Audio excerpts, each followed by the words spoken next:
This is a sermon from St. Paul's Church, Brookfield, Connecticut, transforming lives through Jesus. For more information, go to www.stpaulsbrookfield.com.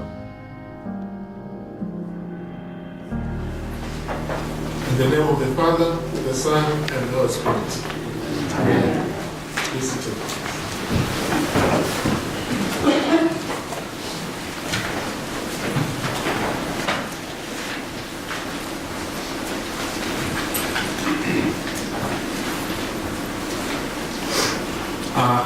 Before I just come to my sermon, let me thank God Almighty who have brought me here in the US safely, and I had stayed my 1 month in leadership training in South Carolina, and then I have to come here to greet my friends, you in the name of Christ. I thank Father Joe, who have been in Tanzania several times, but I met him also here at St. Paul's. My son Frank was baptized here 9 years ago. It was 2008. And now he is 9 years old. He's a boy, he's a man. For those maybe who will not maybe remembering me, I'm Daudi, Ndahana. I'm a priest in the Diocese of Tanganyika. My bishop is Sadoki Yakobo Makaya. He has been here, I think, many times. I do thank you very much for your cooperation with our diocese, because you've been supporting us. And I remember even me when I was studying at Nashota House, St. Paul supported me in my studies there. I have 5 kids, including Frank, the one you know, the little one, that time, and other 3 girls. My oldest is 22 years old, and I have also 18 years old. Those first and second, they are girls, and then Jonathan, who is 15 years old, and then Frank, and I have little Grace Mel, who is 3.5. Our gospel today, as we have heard, maybe I can just revise that you are the salt of the earth, but if the salt loses its saltness, how can it be salt again? It is no longer good for anything except to be thrown out and trampled underfoot. You are the light of the world. A town built on a hill cannot be hidden. Neither do people light a lamp and put it under a bowl. Instead, they put it on its stand, and it gives light to everyone in the house. In the same way, let your light shine before others, that they may see your good deeds and glorify your Father in heaven. When we serve as Jesus commanded, using our gifts and talents to meet the needs of people around us, we become a salt and a light to people, pointing them to God. This sermon explains how to make a lasting impact on our communities by being a salt and light. What do salt and light means? For me, whom I come from, maybe the underdeveloped countries, I may just explain salt is an important thing in food. But for you, because here sometimes you can use you can made with a lot of things to make your food look tasty, even without using salt. Without using salt. But to me, I know how it means when we say salt. But also, the light is very important. As you can see here, we are looking at each other because there is this light switch is lighting us.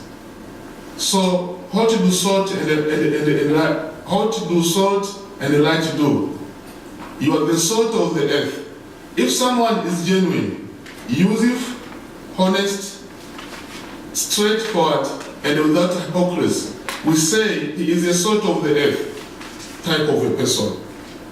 Jesus not only says that we are salt of the earth, he also says we are the light of the world. The dictionary defines light as a source of illumination. Light dispels darkness. Christians reflecting the light of the Christ, bearing his light, dispel spiritual darkness. Light reveals. If you are in dark room, it is too difficult to know what is in, and walking through darkness would be difficult too. If the light is switched on, the content of the room are revealed. Christ's presence in our world will become his instrument to reveal his truth to a world of darkness. Jesus' teaching on salt and light is likely very familiar to me as well as to you as listeners. Jesus tells his followers they are salt and light now, not in distant future. Jesus' teaching is not about what the kingdom of God is, but centrally about who we are, what our new lives in this new limb look like, tasty and lighter. Those who follow Jesus don't merely sit back and receive abundant life, or simply tell others about what a great abundant life we have. Jesus is talking here about a life that makes a difference for others in the world. We are the tastiness that adds salt to life, to lives around us. We are light that makes plain the justice way of kingdom of God. Jesus says we must taste it and light up in order to make a difference for God in the world. Neither salt nor light exists for themselves. They only fulfill when used, poured out. In preaching, one suggestion is to make vivid the power of these two elements we take for granted. Salt and light were both precious commodities in Jesus' time. Both sustain life. Neither can be produced easily on one's own. They are gifts of creation that require care in ingenuity to access and conserve, and they make all difference.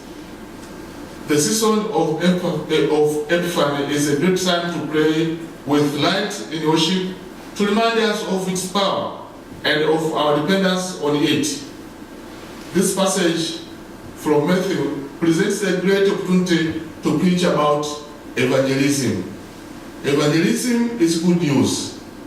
Good news is the way of life, thirsty and light up for a world stumbling in darkness. Christians are a reflection of light of God. When we do not let God work through us, then his light does not reach the world.